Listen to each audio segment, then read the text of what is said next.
The reservation under Calloway party of 3 didn't mean anything to me until Desiree, my floor manager, appeared at the kitchen pass-through with a look I hadn't seen on her face before. Not the controlled panic of a dropped entrée or a difficult table. Something quieter than that. More careful. "There's a woman at table 6, Desiree said, keeping her voice below the hiss of the sauté pans. "She says she's your mother."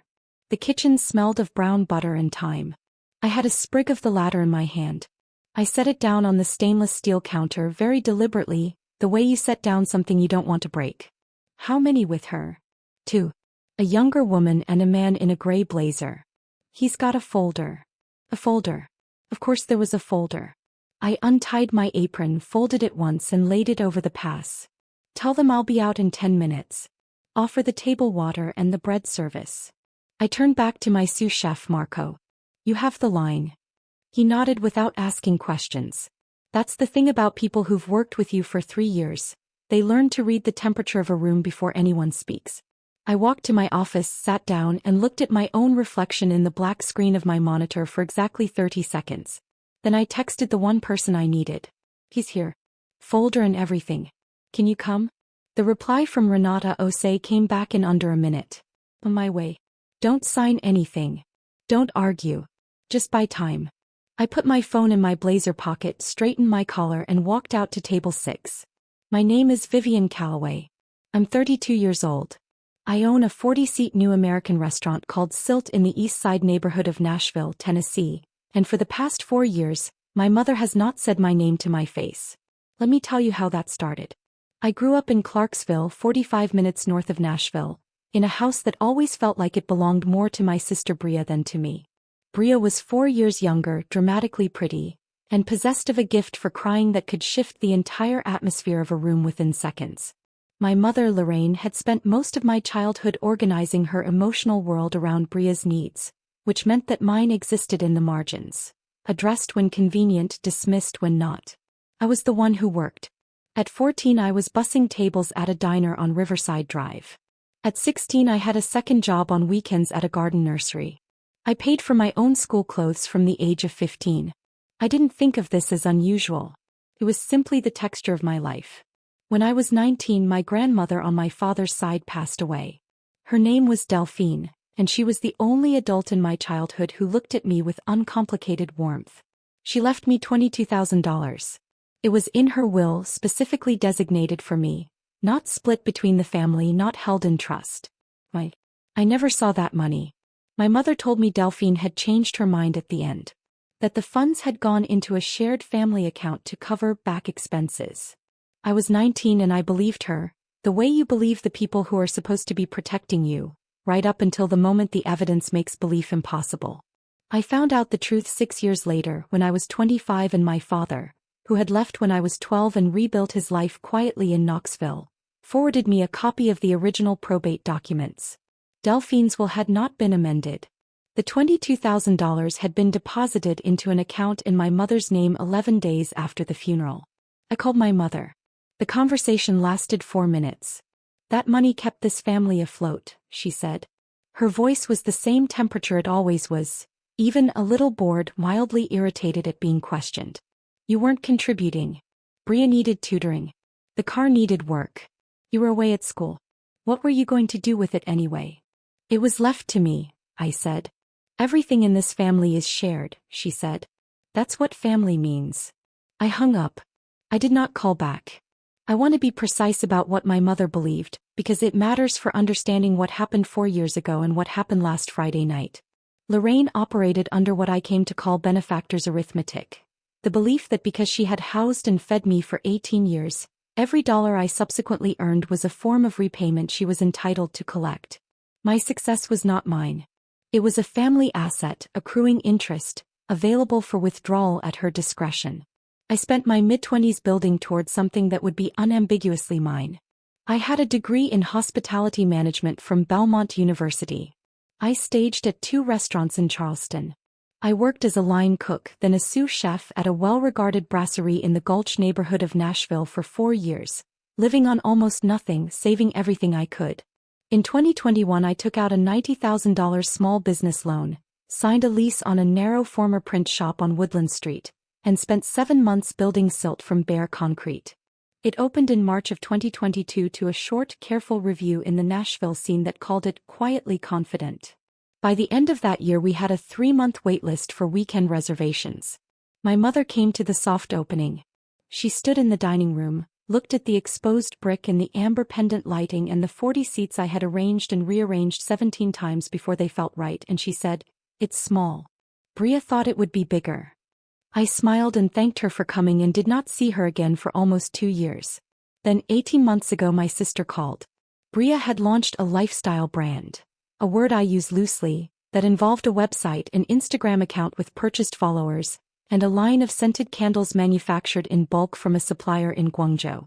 She had taken out $47,000 in investor loans from 3 people in my mother's social circle to fund the inventory and the branding. The business had, predictably, failed. The investors wanted their money. Bria wanted me to cover it. "You have a successful restaurant," my mother said on a 3-way call I had not agreed to. "She's your sister. You have all of this and she has nothing. Does that feel right to you?" "It feels like her debt," I said. My mother's voice dropped half a register. The tone she used when she was finished negotiating. "You've always been the cold one, Vivian. That's your whole problem." I said I'd think about it. I didn't call back. 2 weeks later, Bria left a voicemail that lasted 6 minutes and included the phrase, "You're going to regret treating us like strangers." My mother sent a text, "We're done trying with you." That was 4 years ago. 4 years of silence. Until last Friday night. I walked out to table 6 at 8:40 p.m. on a Friday, during the second turn of service. The dining room was full. The low hum of conversation and silverware, the smell of the lamb ragu that Marco had been reducing since noon, the warm amber light catching the wine in the glasses on every table. My mother looked older. She was wearing a blazer I didn't recognize and her hair was shorter, and for one involuntary second I felt something, not warmth exactly but the ghost of it. The memory of a person she might have been. Then I looked at the folder on the table and the feeling passed. Sitting beside her was Bria, who had the careful, over-composed expression of someone who had rehearsed this encounter. And to my mother's left was a man I didn't know, mid-50s, the gray blazer Desiree had mentioned, a wedding ring, reading glasses pushed up on his forehead. He introduced himself as Gerald Pruitt. He did not say what he did. "Vivian." My mother said my name like a door opening. Like we had simply resumed from somewhere. "Mom." I sat down. "What can I get you?" She smiled tightly. "We didn't come to eat." "I know," I said. "But we're in the middle of service and this is a restaurant, so if you'd like to talk, we talk while the table has something on it." I flagged Desiree and ordered 3 glasses of the house Cabernet without asking their preference. Boundaries expressed through logistics. That's how I do it. Gerald Pruitt opened the folder. The document was 4 pages. I read all of it while my mother watched my face. The short version: Bria's investors had retained a collections attorney. The total outstanding debt with accrued interest was now $61,400. Gerald Pruitt was not the attorney. He was a financial advisor my mother had hired, which I understood to mean someone who had agreed for a fee to make this conversation feel official. The proposal in the folder asked me to take a 20% silent partnership stake in a new venture, a catering company Bria intended to launch, in exchange for which I would pay the $61,400 to clear the investor debt. In return, I would receive 20% of a business that did not yet exist. "She's your sister," my mother said. "You built something. He's trying to build something. This is how families work." I turned to the last page. There was a signature line with my name already printed beneath it. Gerald Pruitt cleared his throat. "We'd like to resolve this tonight before the end of service. There's a notary available." I looked at my mother.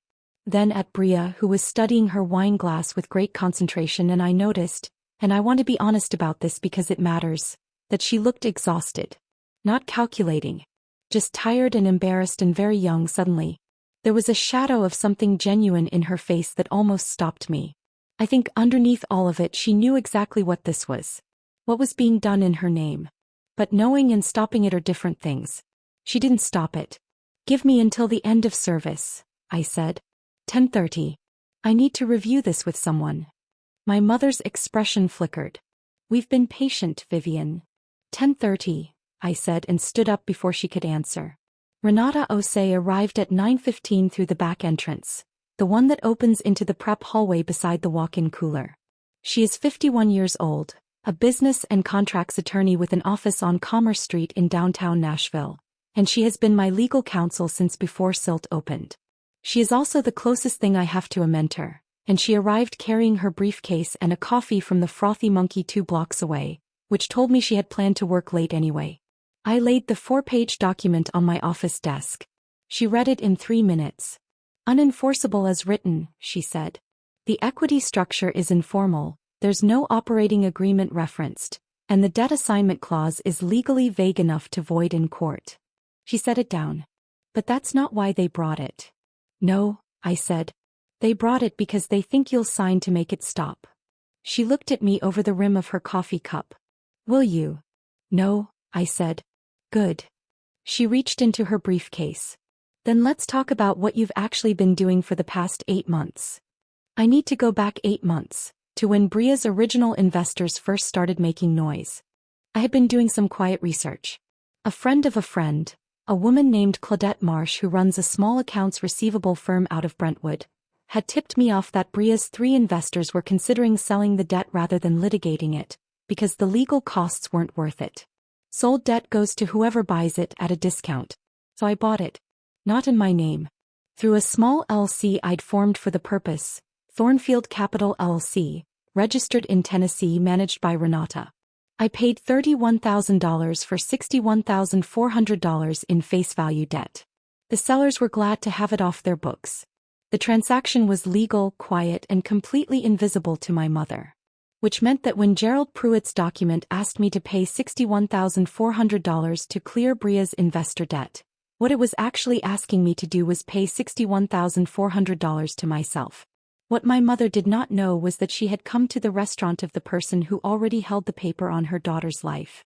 Renata spread 3 documents on my desk. Confession protocol, she said. You're going to go back out there and tell them you want to get this on the record before you sign anything, for your own protection. Tell them it's your accountant's requirement.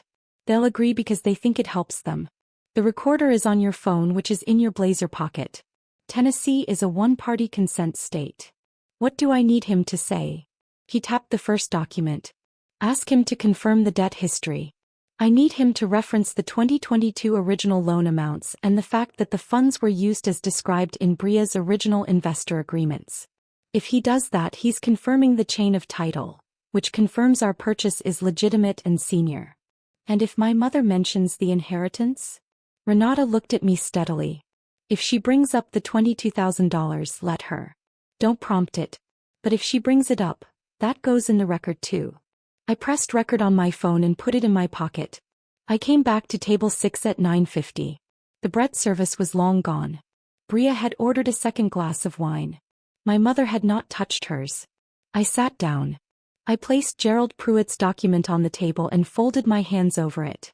I want to do this right, I said. I kept my voice the way I keep the dining room. Warm, controlled, deliberately paced. My accountant requires that I have a verbal summary of the debt history before I execute anything this size.